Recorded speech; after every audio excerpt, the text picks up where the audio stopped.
All right. Welcome, everyone. Welcome on this Thursday afternoon. I am Stefan Spijkers. I'm here with Rafael Forg. I really hope you all are fresh still after a long week, long day of work.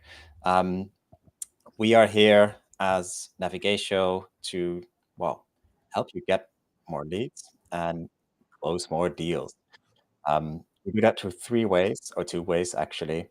So one is an automated B2B lead generation and follow-up funnel, which helps you deliver validated marketing qualified leads, and sales workshop and educations that help you, well, either determining your ICP or improving your sales mindset. Not process, because that's what we have learned in the previous secrets about sales that we did with Rafael, where it's not about the process, it's about the mindset. And yes, that takes some preparations. Yes, that takes some follow-up, but it is mostly about how to get into that. And if you're interested, there's still a recording available on our channel that you can view if you'd like. Today, we're going to, well, share cold calling secrets. I'm very curious. I need to do some cold calling myself from time to time. And I'm glad that we have Rafael here as, well, I would say a mentor to help us guide with that process. He's going to maybe disclose how he closed the deal with Erics, a 1.2 billion turnover technical wholesaler here in the Netherlands, to within, well, I would say one cold call over Microsoft Teams. Yeah, you wouldn't say, but he did. Hopefully, we can learn from that later on. Maybe Rafael, you can do a quick introduction, and we can head right into the meat of it. Sure thing. Yeah. Thank you to having me here, Stefan, and good day to everyone. I'm very excited to be here with you and dive into the world of cold calling, right? So my name, for those who don't know me, I'm Raphael. I'm joining you from Switzerland. I'm a fully remote high performance closer and success mentor in collaboration with Navigator, with Stefan. And well, to let's dive in right now. Let's be real. No one wants to do the cold calling, right? So my question now to the audience here is there anyone who really, besides me, actually likes it?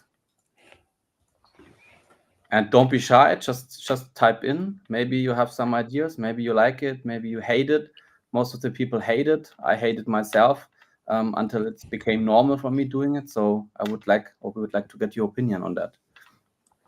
It's Here not we the most pleasant experience, Rafael. If you want to ask your questions or want to reply to Rafael's questions or to my questions, you can drop your comments and questions in the chat on the right hand side. We'll try to answer those in the call itself. But to answer the question, Rafael, I do not like it. I must say I grew used to it. I think Yeah. that is maybe the best way to discuss how that goes. But getting ready for a cold sales call still takes, I would say, energy and time, and I try to postpone them as much as possible. Like I don't enjoy them per se. Sometimes when the conversation goes well, they end up enjoyable, but the whole preparation bit, I tend to postpone. And yeah, that could be something I can use some help and some guidance on for sure. Yeah. No, I mean, like, but why is it, right? I mean, in my opinion, it's because most of the salesperson, they're just afraid of either selling or just sounding like just another cold call. So they basically think, okay, they get this person are going to reach out. He had or got 5 or 10 cold calls already today. So if I'm phoning him, how he will reach out to me, right? How he will react on my call. And truthfully, it's easy to fall again into the trap of focusing only on the closing and making the call again, as I mentioned in the previous webinar, about us instead of the prospect. And exactly today, we here, Stefan, exactly to show you a different way forward. And we look through key topics to shift your approach and boost your success.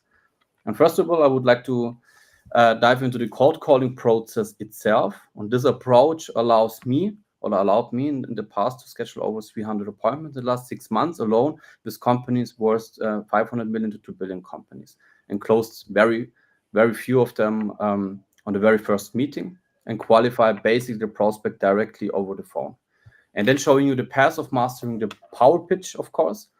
And then I will give you some examples. And I would say, let's get started and make cold calling not just something we avoid, but a tool we can master and open doors with results. So Stefan, would you like to share the first slide? We have prepared something for you. Here we go.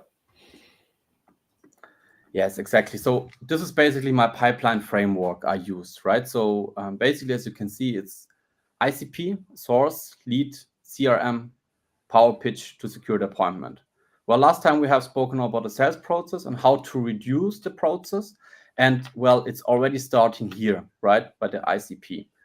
With the right information, we can pitch and can make an appointment, but also we can qualify the prospect on the phone so that we can focus on closing in the first meeting rather than qualify and set up another meeting to close. And I will just go briefly to each step. Well, first we should define our ideal customer profile, right? Our ICP, and who we exactly do we want to speak to within the company, right? I mean, this should be clear. Which position and company are we targeting, and where is our target account located? We need to have a clear understanding of our target audience and our customer, how big the company is, for example, and which segment does it operate, and so on. And the more information we have for later to doing the cold call, actually, the better. Then the next step we would be then sourcing.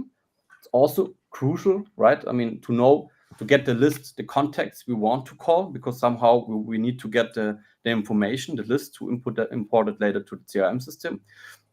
And therefore is, I mean, at least for me, the CRM is your best friend to secure all this information, which is relevant. And the question here, where you can get this information from.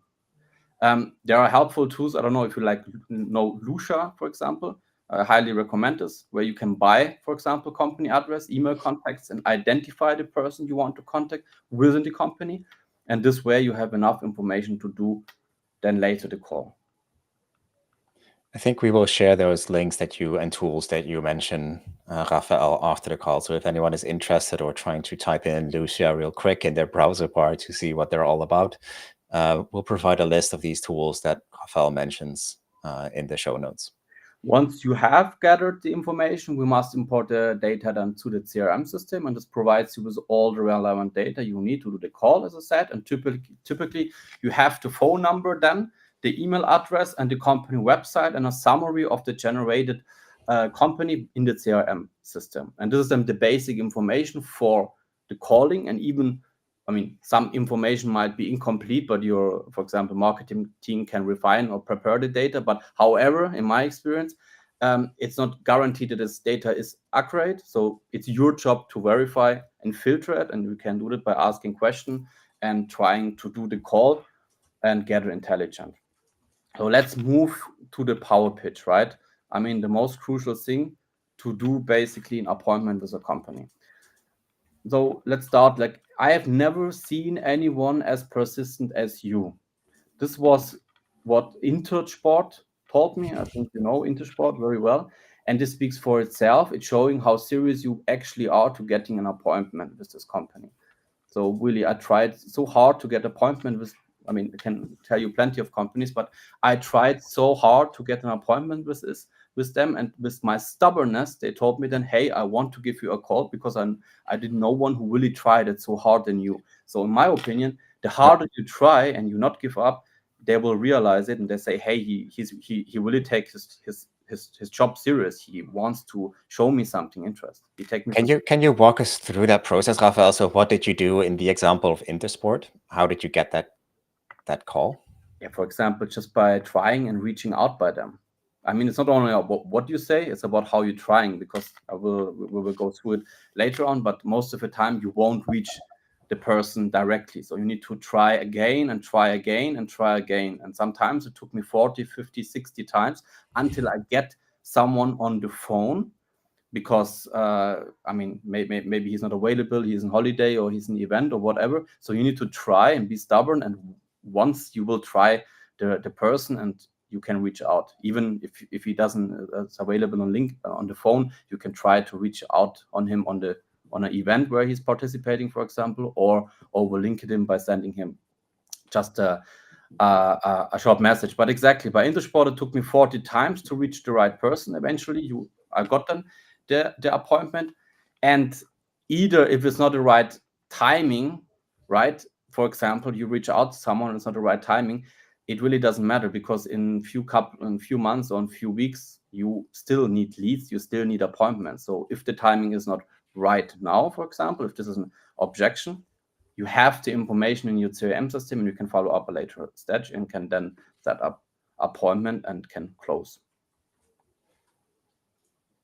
All right. Well, there are two ways basically to reach an appointment, right? So basically, through my experience, you either go through the secretary or directly with the number of your contact person. So keep it as simple as possible. Less is here absolutely more. One of the first mistakes people is by asking, am I speaking with Mr. or Mrs., or this immediately signals that you basically are cold call. You're basically out here already, right? And the key is to cold call without sounding like one. So a better approach would be, for example, hello, my name is from company X. The reason for my call is, and then get straight to the point with your power pitch. And preparation is here again everything. So for example, before I make a call, I think I mentioned this in our previous webinar, it's nothing bad about, I mean, just to phone after another one and another one, you will eventually be a cold caller. But study the company quickly, get information, get intelligence by the website, get the connection, the trust, and enter. Then the power pitch gives you then later information about the company. But because at the end, they will realize and understand why you're calling. Do you really know what you're talking about? Do you know the company information? Do you have the expert knowledge to give them value information that they want to set up a call with you, right? For example. And or you basically can just simply say, I tried calling you previously, but we were unable, or I heard you were on holiday. Or if you already had, for example, sent a marketing email on forehand, you also could say, hello, Mr. X, I sent you an email last week about topic X. Did you receive it? Of course, he doesn't have received it. He has other things to do, obviously. So here would be a quick response, very possible. If he says no, then you say, it doesn't matter. Let's go straight to the point. And I say what it's about, for example, then it's fine. And I will quickly explain to you what it's about. And here's an example. I make it concrete. For example, just an example. If I reach out to someone and I would say, for example, we already work with many of your customers, right, who recommend us to reach out, or we work with many of your competitor X, right? And that's why we're approaching other companies in your industry, so you can benefit as well from our solution. Then start gather intelligence by asking the right questioning, by qualifying them. So very often I hear when someone is phoning, they stop and avoid yes or no questions, right? Because these people don't have time. You also don't have time. So don't waste your time and don't waste your prospect's time. This is really important, right? So basically go straight to the point. And many cold caller, I heard that they even would say, hey, I'm phoning you. This is a cold call. It really doesn't matter if it's a cold call or not. You should not sound like a cold call. You are an expert in your field. You're a sales manager or an account executive or whatever. You're phoning to help, to serve. And even if it's a no, or, to be honest, if you phone someone and he opens his mouth on the other phone, you in the first 3 seconds already hear on his voice, on his tonality, if this is a positive person or is it a more negative person, like difficult to handle person, that you know how you're gonna lead. If you feel okay, this person is, for example, very avoiding and negative or under time pressure, then come to the point and tell him quickly what it's about. But if you feel he is open and you have time to explain your product, then it gives you a little bit more time to explain what it's about, and you can take a little bit longer. And what do you do if it's a clear negative person? Like, I mean, you can have no time. That's sort of an external pressure. They're maybe a bit hasty. When they're open to the conversation, that's fine. But what do you do, or what do you say when the person is negative or really pushing back, maybe? You say, hey, quickly, I know you don't have time. I make it really quick, or it's about topic X I want to discuss with you, right? And you hear my voice now. I'm talking a little bit faster. Sometimes it's necessary to speak a little bit faster to come to the point instead of making it long and boring and manipulative, right? So if you have someone who is in a higher position you want to reach, and of course he's backing up or pushing, then give him the feeling that it's a really important call, because those guys will ask you the right questions, simply, straightforward. And if you answer straightforward and not try to not answer the right question you want to hear, he will back up. And if you avoid this, he might be open and you say, hey, let's make it quick. I don't want to waste any more of your time. I know you have other things going on. Let's set up quickly a meeting. I will send you the invitation. So you need to do everything for him and guide him, and then it's fine. But Yeah. this is the crucial thing here, I would say. So then start gather intelligence by asking the right question, by qualifying, right? When you're an expert, by asking the right question, the prospect knows he is talking with an expert in his field. It's very simple. So when you call, you introduce yourself, the entry point is the most important part, right? So then your pitch comes. When your pitch is mastering and it's really good, so that's why I really recommend working on your pitch. Then call to action, right? So basically the call to action should be then straightforward. And then now let's go one step back before call to action. Asking the right question regarding his challenges and his business goals. Because if you give him time, if you call him and you explain who you are and what it's about, and the person has time to think, he would say, hey, sorry, I have no interest, or you are not a cold call. But if you ask then afterwards the right question, which he says, yes, okay, I have really a challenge. I have really a challenge in this topic, or this is really my goal. And you know his challenge in beforehand, basically, by understanding your market, understanding your target market, understanding your prospects' needs and challenges, because you have a unique product that really solves problems. Then you get mostly an answer, like I did for my prospects, that is, yes, that is true. Yes, I have exactly this kind of problems. How you doing it? What defines you from the competitors? Or we tried a lot of times different solutions, but it hasn't worked out. And you know already your competitors, you know the challenges, you know what your prospects have done in the past and it hasn't worked out. So that's why you phone and sell, you try them and tell them how to do it correctly. So because you are a market leader. Maybe Rafael, we're skipping around a bit in the process, but if you go back to the power pitch, like what are the components of that power pitch? I mean, first of all, as I said, right, you need to have a pitch created that allows you to enter an appointment. So, for example, we will follow up on that a little bit later, because I give you then just now another example. But coming a little bit quickly back on the way how to sound when you cold call someone. So first of all, I wanted to tell you, I mean, confidence, self-assurance, and tonality are crucial here, right? The first 3 seconds is everything. So if you see they're open and interest, engage them and try to build a friendly connection, right? Because many times people told me when I speak with someone, or even I realize when I speak with someone, then they on the phone, they get the feeling they know me already. So there's kind of a trust feeling, even if I never heard about, never saw it in my life, but I give them the feeling they know me already, and that's building trust. I see there is some question here, right? That's if people have any questions, they can put them in the chat for sure. Okay, that's from us. All right. Yep. No, so I would say, yes, it's all about the first 3 seconds, and in that 3 seconds, I mean, a lot is happening, of course. Like it's not just what you say; it's how you say it. It's where they are working on, and if they're busy or not. How do you take charge of that conversation and make sure that they go into the positive flow instead of the negative, or in the hesitant flow, basically? Yeah, because it depends on which energy you are in, right? I mean, if you're excited on making if you're excited, I mean, I understand you if you don't like and you're not excited to do the cold call, but just try at least to enjoy the process and you enjoy working and the field you are, and you really have a nice product and a value to give to deliver, and you make the call and you know what you're gonna say.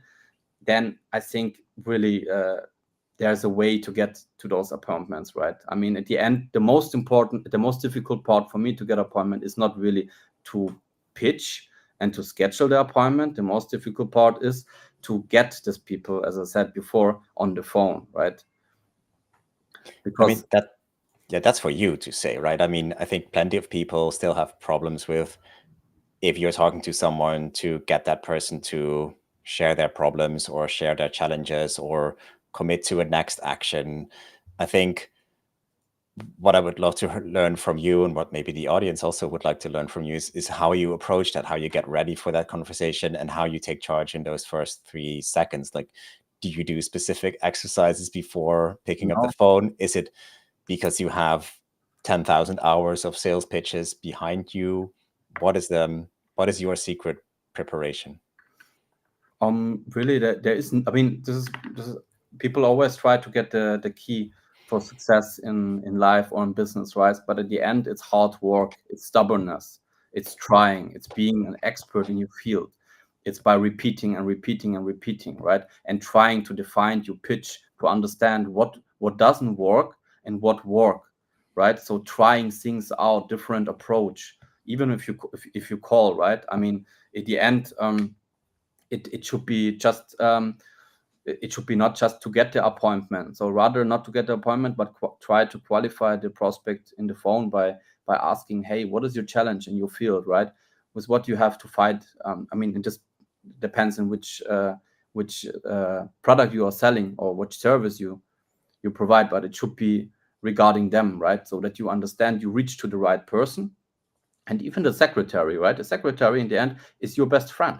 I had many times the situation, and actually not very often, that they try, who are you? I don't want to get reach out to you. In the worst case, they say to me, hey, this person is not available on the phone. He's only available by mail. There is no chance to get to this person. What I do then this is what I, for example, did with Eric's, right? Then you reach out by Teams. There's another way. There's always a way. And then I reach the person over Teams, because if you don't have the number, what you actually do? If you don't have the number, then you have LinkedIn. Then you can wait until this customer will set up an appointment with you. It will mostly never happen. Or you try to win the secretary for you and say to him, hey, it's about that. We had maybe for a couple of years contact with this company. I would like to hear with him. I would like to speak with this person, right? We had contact in the past, and he was interested, and we wanted to talk in a couple of months, or the timing was back in the days not the right, so we wanted to again. There's always a way, but if you sound normal, like super normal, don't make a big deal out of it, or you just try to phone and get to the person and get to the point, then it's not really so difficult. I just really think it's very important that you like doing it, and you are an expert in your field, and you can listen. Yeah. And Yeah, then and you have that self-confidence, you know what value you can bring, you have rehearsed the pitch, you have in mind what you want to ask. Maybe use that example, Rafael. I mean, I teased the example of Eric's at the beginning of the conversation we had. So how did you approach that? How did you get stuck? And how did you, in the end, get the deal? first of all, I tried to phone. Then I reached a person in the company, and then this person said, "Yes, this is interesting topic, but I'm not the wrong person. I'm the wrong person. So reach out, please, to this guy, he's the right person.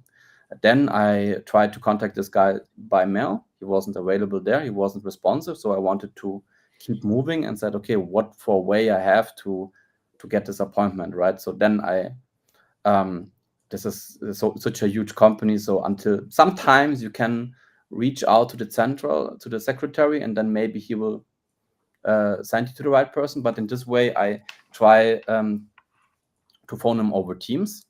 And then I made my camera on, and then the person was on auto call. And then I told him, hey, I tried to reach you here, right? Open and friendly and trustworthy. And Mark Skyson told me then I should phone him and contact you regarding this topic. And he said, yes, this is a perfect timing. We have this kind of issue. Let's move forward. And then you build here this connection. And I built this connection in very few seconds, because again, you want to have, you reach a goal you want to do. You mentioned this last time, Stefan, that also is excited to do business with some companies. Yes, but at the end, right, you don't know with which company you will have when an appointment, because it can happen tomorrow you will have with a company because you reach this person, or there's another way around. It was just I saw this company in my CRM, and I decided to phone this company today. So there was not a strategy, because in cold calling there is no knowing when you will reach and make an appointment. It's you never know. Yeah, and then we booked a call together, 30 minutes, and then he discussed with me his issues in details, and then we set up a bigger conversation. So it was actually 2 calls and 1 cold call, and then there's a bigger round of people, and then they said, yes, this is exciting. Let's do together a test run to give a statement of this product, and then we moved forward.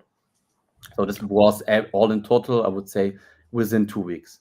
So it's really, really fast with such a company. But again, I know exactly with who I need to talk with in the company. And this is also something, if you, for example, need to reach a CEO, right, from a company, depends how big the company is. Let's talk about maybe 10 million or 50 million company. It's already big. Of course, there are bigger companies, but to reach the CEO, maybe it's not that simple. Depends on you if you want to reach maybe another person in a higher position that is easier to reach out, right? So then of course we have maybe to try different kind of approach, maybe over LinkedIn or whatever. But about the power pitch, it doesn't matter if you do this power pitch over the phone or on an event. When I was in Rome or in Berlin, and I went straight forward to people I don't know, and I got in a conversation with them, it's basically the same. The difference is they see your face, they feel you. It's much easier to get an appointment in person, offline, than online, because they have not seen it. There you can play around with your tonality, with your energy, and they feel you. But so what are the components then of the power pitch? Let's go through that step by step. Maybe there are no secrets, there are no silver bullets. There is a process. What is the power pitch? What are the components? We will go right into it. So I will share an example with you, how I secure a lot of my appointments. So basically, if I say, hello, my name is Raphael from the company here, pause. The reason why I want to contact you is we work already with many of your suppliers, for example, in this aspect, such as company XXX, who are already using our platform for onboarding, for product data onboarding in a better data quality, fully automated. And they're already using our onboarding solutions, your competitor, and that's why I want to reach out to you, to other retailers, for example, in the DIY segment, and give them as well the opportunity to benefit from our solution. And we noticed many companies are looking for a solution, but aren't really aware of what's available and what really works in the market. And then I could ask, what, for example, system do you have in use? How does this process works? Is this a challenge for you? Is this manual? And then the prospect will answer you, and then you say, all right, understood. Ask him maybe more questions. And then you can say, because of mostly retailer face this issue, with manual effort, or want to reduce, for example, time to market, or reduce onboarding and process costs, or want to improve data quality. Is this also the use case here? So maybe asking question where the answer is yes. And then from there, based on experience, you know that the answer is yes. Yeah. So from there, basically, I ask target questions about the current setup and the process. So gather relevant intelligence, and this allows then to qualify them and lead, and then I move directly to schedule an appointment. So you should not talk too much in detail about it, but I recommend always, again, the opener. It's very important, right? You are like a friend, right? Yeah, I'm Raphael. I'm from the company X. I wanted to phone you because we have many onboardings with your suppliers or with your competitors in the market, right? And I was on your website and I saw you have also a sales team has challenges. Most of them have challenges getting appointments. How does this work with you? Is this also a problem? Let's get honest. Let's ask him question. Is what for problem he has, right? And then he brings maybe objections, and then it's your job basically to handle them, right? But in the end, he won't give you objections if you on forehand give him all the information he needs to say, yeah, this is really interesting. Let's schedule an appointment, and then we will take it from there, because he has nothing to lose. I mean, at the end, you can also say, hey, look, it will take us 30 minutes from there, and in the end, we know if it's a fit or not. And if it's a fit, then we have easy test options that you can try it by yourself, and then we can discuss later on if you want to cooperate, for example. Yeah, I mean, there's two kinds of objections, right? Like it's the, hey, I don't have time, or get off my back types of objections. Like this is not the right time is already another type of objection, maybe. But there's also like the real objections, like actually this is not a problem, or the problem is more complicated, or goes into this direction, or it's not about the data quality, but it's about the number of suppliers or whatever. But it's a topic related objection, not a general objection like get off my back, you annoying sales manager. Because if you, I agree with you that if you approach it in this friendly way, like it's just a nice conversation, and you have interesting discussions and interesting topics to discuss, and you know the pain points, and you can put your finger on those pain points and maybe push a bit on that, or ask good questions that show that you are aware of those pain points. I mean, but it doesn't make sense. I agree with you. It doesn't make sense to phone someone when you have a product that really solves a problem. When you have just a product that is nice to have, then it's not nice. Then it's not enough to buy the product. Or maybe you sell it in a way that it's more nice to have. With most of the companies, what I also realize is they have issues. Each companies, as well as each individual, have problems, right? And goals, of course, personal or business wise. But very often they cannot solve the problem because they don't know how. So what do? They just live with it, even if it hurts. So that's why if you phone and tell them, hey, now I have a solution that really works, right? That really improves, because we understand the market, we understand your problem, we know how to solve it.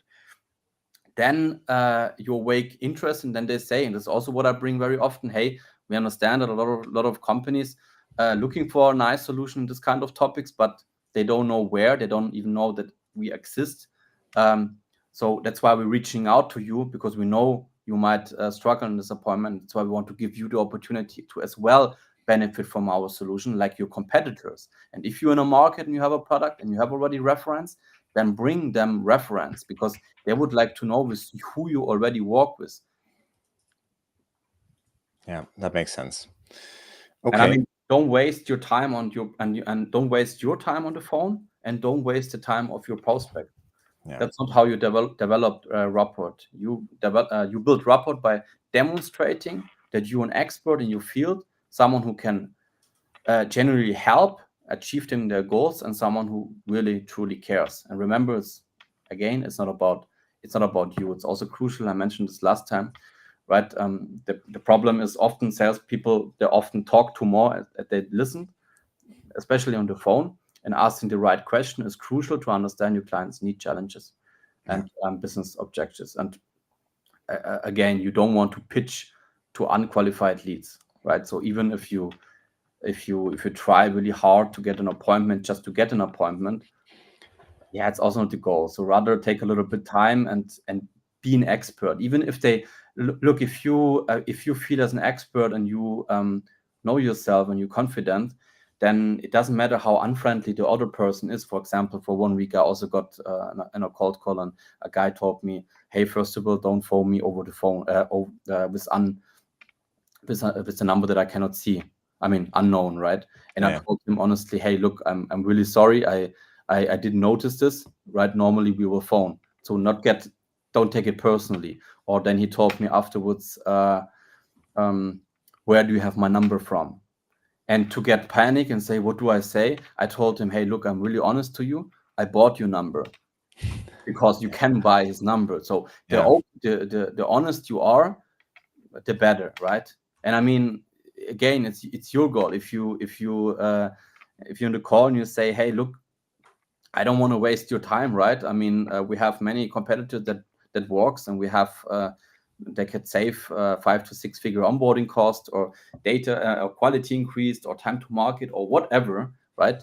Regarding your topic, and you say, "Hey, let's just schedule a meeting and then understand." And if he feels and you feel he asks a lot of questions, and you see, "Look, I understand all of kind of your questions, but let's maybe set up a call and take it from there." The objection could be coming that he says, "Send me a presentation on forehand." I mean, to be honest, right, a presentation doesn't really help. A presentation is just some slides, right? And I tell him, "Hey, look, I can send you the presentation, not a problem, but at the end, I need to ask you a relevant question, and I need to put you a little bit of input to guide to understand your setup a little bit better, to understand where you actually are, right? But hey, let's jump on a call, because otherwise it will take too long." Yeah. Are you? I mean, do you also disqualify leads or prospects during those calls? Like you were talking to them, but actually they're not relevant, or is that part of the research process that you really make sure that the lead you're talking to is actually a relevant lead? I think that's why in the sales process it's really important to understand your ideal customer profile first, get the source of information, and yes, of course, you can disqualify sometimes, right? But I mean, very often I qualify them on the call, and then when we jump on the meeting, then basically we just need to discuss, of course, who we are, what we do, what for test options we have, what is the product about, what is our unique selling points, and then we can close them then very fast. But sometimes they need just more touch points to understand and to trust. But at the end, right, it's just repeating, trying, and seeing and learning how it works and what else, right? I mean, cold calling is not the only sales strategy you can use, but I mean, at the end, salesperson need to have appointment, and if you have not a strategy where you get, or a lead magnet where you get enough leads, then you need to reach out to people to get appointments. That fills your sales funnel that you can close and earn money, right? So no one is going to do it for you.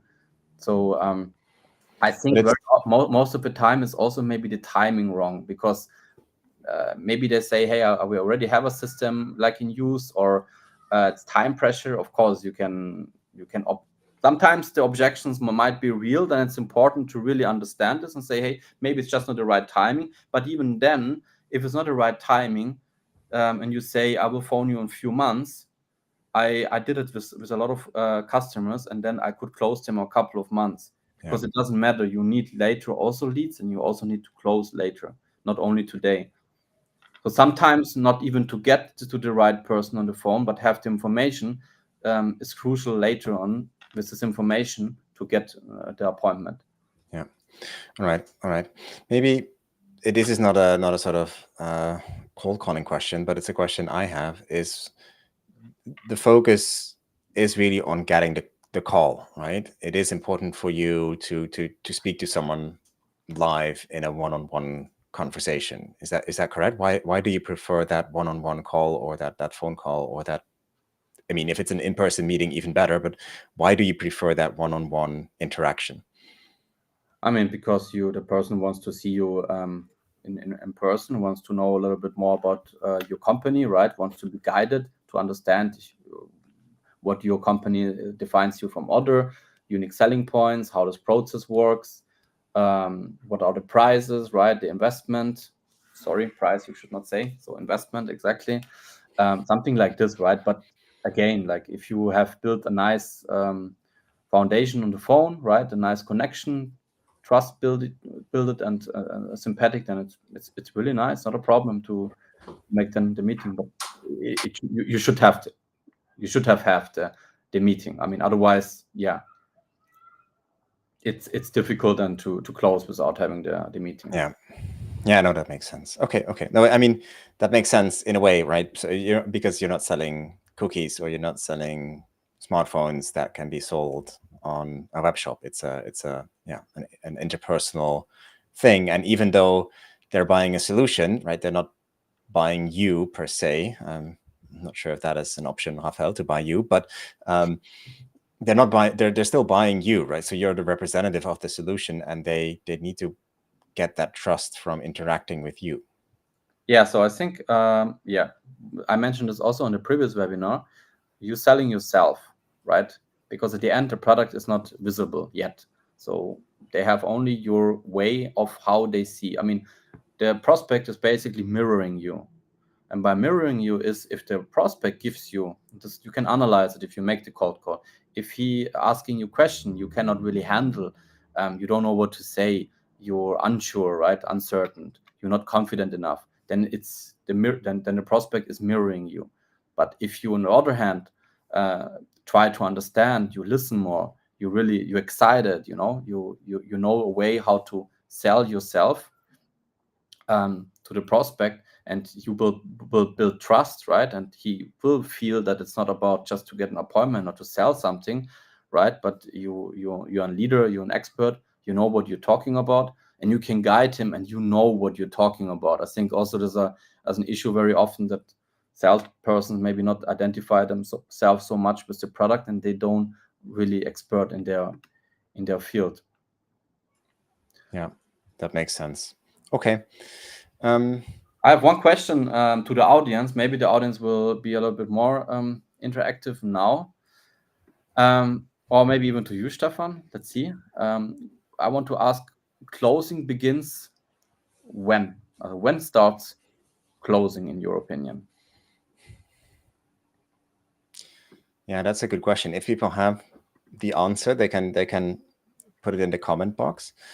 I would say I actually struggle with the closing bit, right? Maybe that is something more people have, but asking for something is generally quite hard for me. Like asking for a meeting or asking for an appointment or asking for money, right? That is all, I find that difficult. Like you're talking to someone and you have to ask them for something. So when does the closing actually start? I mean, it's a preparation. You need to ask, first of all, you need to sort of know what to ask for, I suppose. So does it start in the preparation? Very simple. So basically closing begins in the moment you are opening your mouth, right? So then basically it starts. It doesn't matter if you're on a event, if you're talking with someone, because it is all the time you're trying to sell yourself. Not even if you have a product, but if you want to maybe get kind of this apartment, or you want to have this kind of job into you, or you want to get this kind of woman or man or whatever, you always try to sell yourself. So in this moment, when you open your mouth, coming quickly back what you said now, Stefan, it's difficult to ask people for money. So I think maybe, and there's also some of the people in the audience have it. It could be also like a wrong belief, right? Because a wrong belief or a pattern could be like, for example, hey, is the product really value enough? And again, like a negative belief could be also like, why people should buy from myself, but why shouldn't they, right? Because if I have a product that really serves, then it's an investment they do that solves a problem. So this is how I basically see it. Yeah.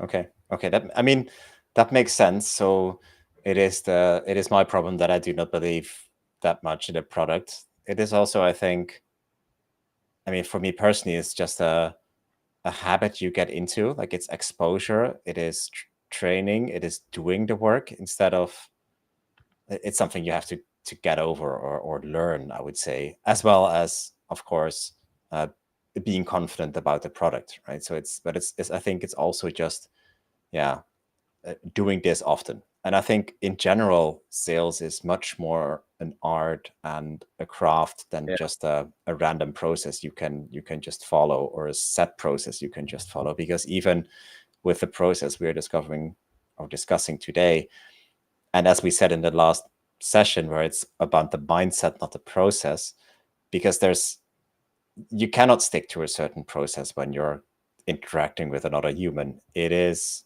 about the mindset, about being there, about trying to empathize with them and being in their shoes much more than going from A to B to C and closing the deal. And yes, of course, that is sort of a structure behind the actual interaction, and you need to know that. You need to know the solution or the tool or the product you're selling. But that is all, I even said, that's the foundation on which you build the natural interaction and the natural conversation that you're having with the other human on the other hand of the line. Makes absolutely sense. And I want to step quickly to the Hawkins scale. I want to show you we want to show you something interesting, because at the end, right, it depends if you do it on force or with power, right? So for example, if you do something with force, then basically you will get force back, right? So basically, if we what do we see here? I don't know if you know the Hawkins scale, right? But at the end, right, you have here the force and you have power. So basically, if you ask yourself, if you're doing, for example, a cold call or a closing meeting or whatever, do I do it in a stage of force, or do I do it in a stage of power, right? If you do it in a force, then it's like under pressure, like you feel like, oh, I'm under pressure, I need to sell, I need to close. It's difficult, right? And this is also a low frequency, a low energy. There you get disappointed, there you get pride, there your ego is triggered, because if someone on the other hand, on the prospect will tell you, hey, I don't want to have a meeting, or who are you, or whatever, then it's his problem, it's not your problem, right? So maybe it also gives you a reflection in which energy are you swing at the moment. So better being on the power stage of power, of happiness, of productivity, right? Of serving, of giving, of synchronization, of extraordinaries, as I've written here, outcomes, right? So this frequency allows you to your intention, basically. What do I really want with my product, with my service, right? And then again, then the other opponent will understand and will feel it. Because if your intention is just with force, or I want to close you, no matter with what cost, right? It's all about the money. I make the product very high price that I earn more, right? This intention is not about the customer. So we had last time. So this will give you also a good reflection about in which energy stage and frequency you are. And if you feel maybe in a moment anger or shame or guilt, or let's say not confident enough, right? Or afraid to do the cold call, for example, then you know, okay, what I can expect. Because at the end, if you are swinging a frequency of or lack thinking or unconfident, right? What you will attract? You will attract exactly that. So you attract what you are. So basically, if you I think willingness, acceptance, or like with peace and happiness, and you're excited, this is which frequency you are swinging right now, and this is exactly what you attract. And then the prospect is your mirror. Yeah. So what you give, you get back, right? Yeah, and this will help you during the process. There is of course, I would say we all want to be, or maybe we don't all want to be enlightened, but that is sort of imposed or supposed by the chart, that you want to be more in the power than the force dimension. But I think there's lots of people that are super successful that are moving more in the force part of the chart, right, than in the powers part of the slide or the presentation. Maybe there's even an election happening in a big country right now where someone is more on that, I would say, force part of the chart. How do you explain that? Is that I mean, yeah, how would you go about that? I They're mean, still successful. Yeah. yeah, no, definitely. I mean, the question is what it costs for you, right? For example, does it cost you health? Does it cost you stress, right? I mean, it will backfire you in one day, because at the end, right, you avoid the communication with your maybe with your mind, with your true person, with your with the truth, right? And stepping over people, right? And I mean, it can work out, but at the end, it's a law, right? We don't have to create laws. There are laws outside enough. So everything you give, you get. So of course, if you try to do it on force, you can be successful, of course. But what price it will cost you, right? Because at the end, is there a competitor thinking, right? Do I need to feel like I need to feel not good enough, or do I need to feel like, hey, this person is better, I need to compete with him, right? I mean, for my example, everyone is good who they are and what they do, right? And everyone has their right to succeed in what they do, to get successful, and there should be not competitor and ego related thinking, I'm better than this person, right? Because everyone is in their stage of life where they need to be. Yeah. Okay. So more relaxed, more better for everyone involved, being on the top half of the levels of conscious, which I agree with, right? But I'm just saying that it is not necessary for success. But of course, define success, right? That is an interesting definition in and of itself. I think we also touched on that last meeting. What is success? It will go more in ease, I would say, right? I mean, you do things just more in ease, and it will be more exciting, it will be more fun, and you will understand that it's, you stop basically running, right? You stop going and fight against your mind, about your body, right? Some successful people have sometimes millions, but they're still lonely, they're still unhappy, it costs maybe their health, right? Not even not only physically, but also maybe mentally. So it's also the kind of what does it make you more happy to force? And in the end, you not force only yourself, you force your environment, you force your family. It has impact on your customers as well, right? And then it's a cost, what costs the price of it, rather than doing something with the right intention of power, of of serving, of giving, of trying to help, right? Yeah. Maybe one more question, Raphael, as we are coming up on time, and is how would you move up from like maybe courage to neutrality to, well, how do you move up the scale? Is that something you charge yourself with? Is that something you do in the weekends, walking out in the forests, walking out and about in the forest or in nature? Is that something you do reading or through meditation? How do you? There are many tools available, of course, right? But at the end, right, it's, I would say,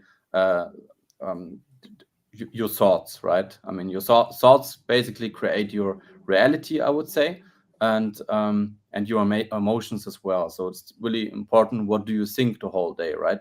I mean, because your thoughts create the emotion, and if you feel, for example, I mean, this is just a guideline where you can reflect yourself over the day sometimes, in which frequency am I swinging at the moment, and what do I attract with it?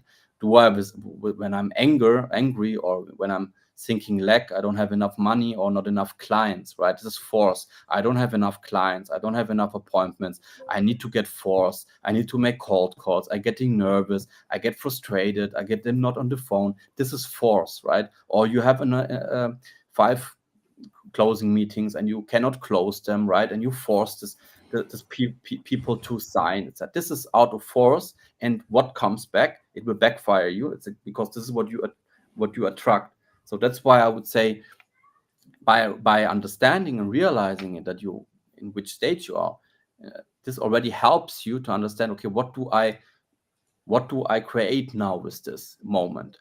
So when you realize it, then you can switch and say, okay, what I'm right now doing, no matter where or what will I get from it? Do I will get from it my goal or not? And if not, then you know in which frequency you have to swing. And therefore, of course, is what you mentioned now, there are different tools, right? And the different tools could be to understand what brings your frequency higher, what makes you excited, right? Why are you doing what you're doing? What makes you happy? Even, I mean, in life or in business, right? Why you do your job, how you can make your job more helpful, what is your intention, willingness, right? Acceptance. So not forcing the customer, so rather maybe to understand him and giving sympathy. Yeah.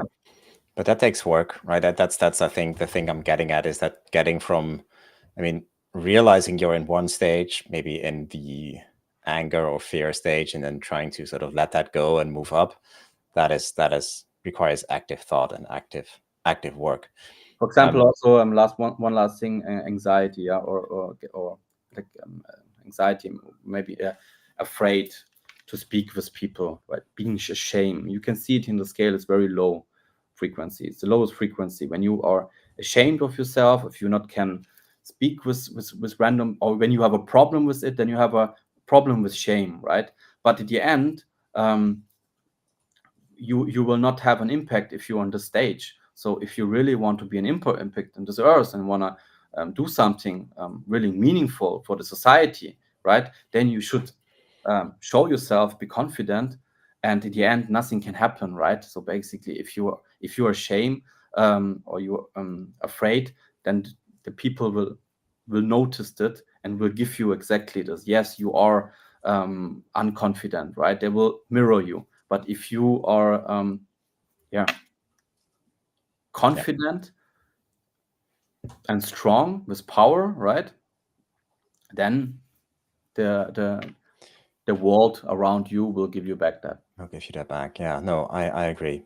I mean, we are coming up on time. I think one thing that I would like to still share with the audience, if you are still sticking with us, is the offer that we have prepared together with our mentor, Raphael, which is a free cold calling workshop that we're organizing later next month in November. If you want, you can scan the QR code and we will share a link to a sign-up form as well.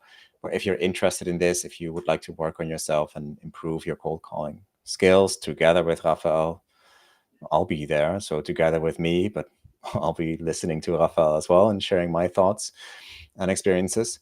Then you're free to join us. So scan the QR code, follow the link that we will send to you, and I hope to see you there.